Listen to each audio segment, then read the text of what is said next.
Hello everyone, Callie Storm Doll here, and we're visiting Disney. Disney's Raya and the Last Dragon, or Raya and the Last Dragon. We can see this is the Disney store doll version. As of this video, she is still available on the Disney website, along with Raya. And you'll notice in the corner it says with additional articulation. So we're gonna check that out. There's those logos. I was expecting to see a picture of Sisu on the back, but they don't have it. It's literally just air. They could have put a picture of her. Okay. So what I'm going to do now is I'm going to get her open. We're going to check out all her accessories. And we're going to see, why was no one a fan of her Hasbro counterpart? I'll be right back. All right, we are back and we're going to talk about this Hasbro version. Now, I know a lot of people did not favor the Hasbro release of the Sisu doll, but one thing that I do want to say I think Hasbro did right, better than this Disney Store version, is her hair. Because according to a lot of the pictures and things like that, her hair was multicolored. And right now on the Disney doll, I only see one tone of hair. So Hasbro did that right, but I know she's not really selling. Her original price on Amazon.com was $15. It quickly dropped down to $12. Now Amazon is giving you a coupon of $3 once you purchase this doll, making her a total of $9, which isn't bad. Maybe I'll get her to do a comparison later, but I wonder what the big difference is that people are not favorable of that version. Now, I have not seen the movie, but I did look up Sisu's personality online. It says that she's fun-loving, she's a goofball, and she's helpful.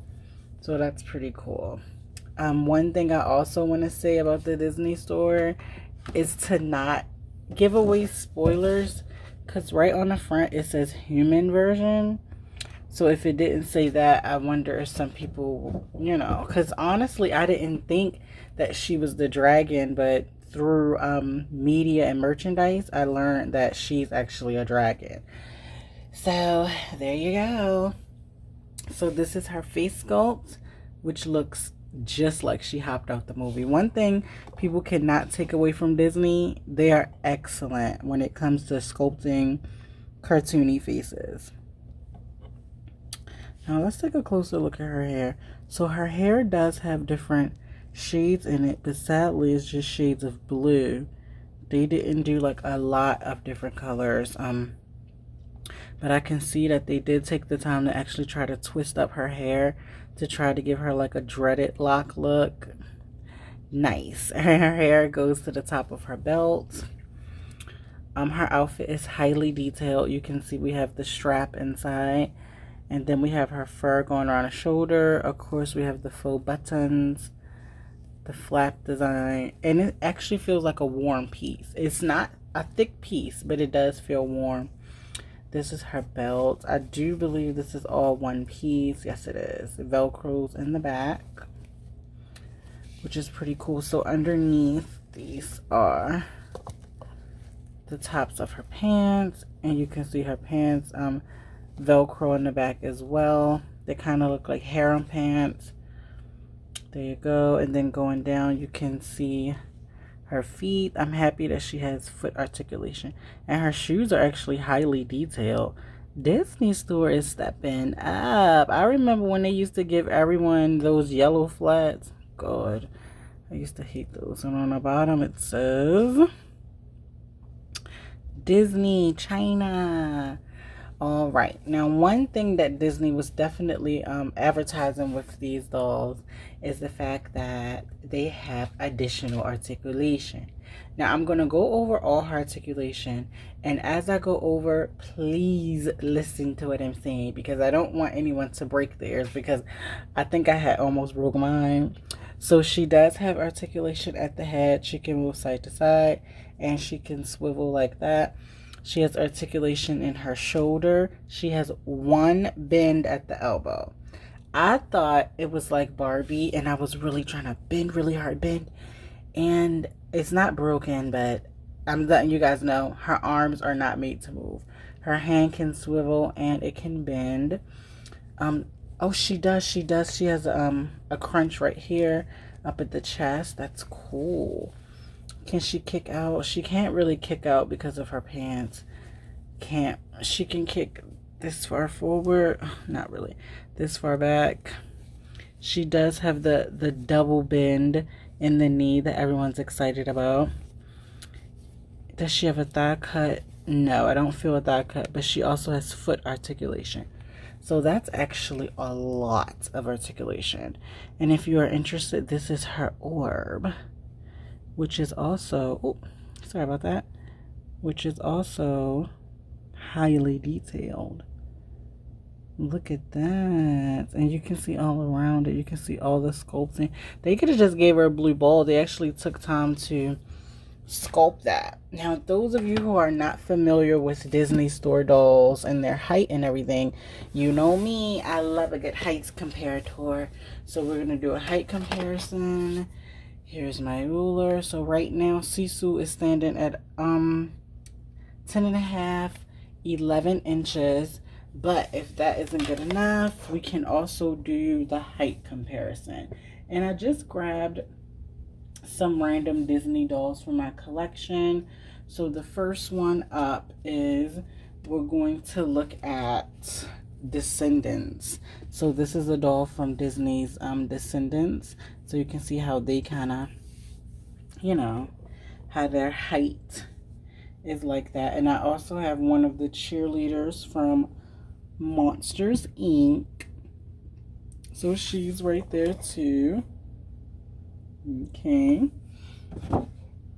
And I have two more. I just grabbed some random Disney dolls. I also grabbed Giselle from, I forget what that movie's called.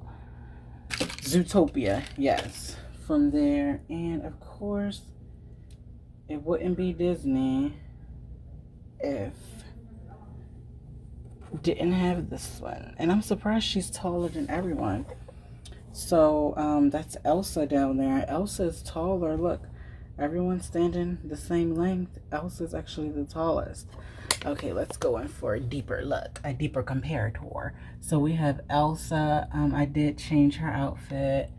You can see Giselle or Gazelle. Sorry, is it Giselle or Gazelle? It's one of those. I think it's Giselle.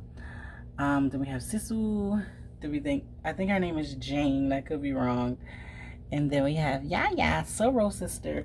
What's interesting about these, and you guys let me know in the comment section, I got all of these in a yard sale for like $10. It's like a bunch of these. I'm kidding. I'm not kidding, actually. No, I'm not. So if you guys want to see my collection on these Monsters University girls, just leave some eyeball emojis in a comment. Drop a bunch of eyes. And we also have Descendants.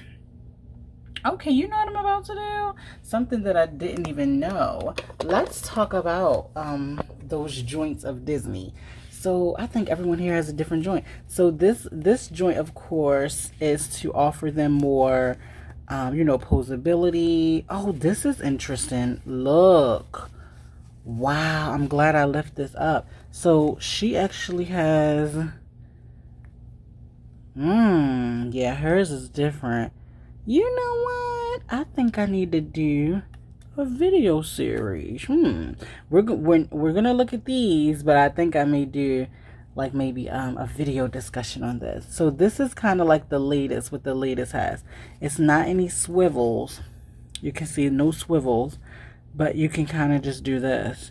So mine's is kind of, you know, good thing for reviews. Mine gets messed up. I tried to swivel mine. Now mine has a little gap right there. And of course with the arm, because I thought the arms were made to move too. But let's look at one of their older dolls like Gazelle. You can see she just has that really robotic kind of knee. And Descendants, let's see. Descendants, I believe, has a single knee. Yep. Descendants has a single knee bend as well. That's interesting. That's one thing about Disney. Their legs were not always consistent, and then these girls, they didn't give them any articulation in their legs. Very interesting. Anyone who has these dolls, you have to like match up this part of the leg with that, and then you can start to move it. But other than that, I stopped because by you not knowing, you could break that peg at the top, not knowing which way to move their legs. That's probably why the person gave them away so cheaply. But and then we have Elsa, who has the very, very traditional bend and snap Disney store knee, which is so interesting. So right here we got 5 different girls, and I was just randomly picking up dolls because I wanted to show them. So each one of these girls has a different type of knee via Disney, I think. Descendants maybe Hasbro, I'm not sure. You guys let me know.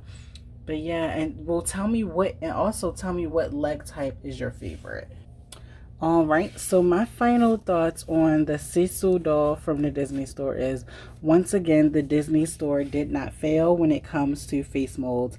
She's freaking beautiful. I love the detail they put into her outfit, even though it is all one piece. I do love what they put into it. Like, it's adorable. I could easily see her play value more, like combining her with other worlds and things like that. Like, I could see her in my Aladdin world, I can see her in my, Frozen world, so it's definitely a replayable factor for her. So I am excited to take photos and check out her new articulation. I think it'll be a lot of fun, and in the future I may check out that Hasbro one, because what I found unique about that one is she kind of gave me an old lady vibe, and I was like, that could be like a crazy old lady one. So we'll see. We'll see. But let me know what you guys thought about my review today. Are you a fan of Sisu? And did you check out Raya and the Last Dragon? Let me know by leaving me a comment below. And remember, I will see you in my next video.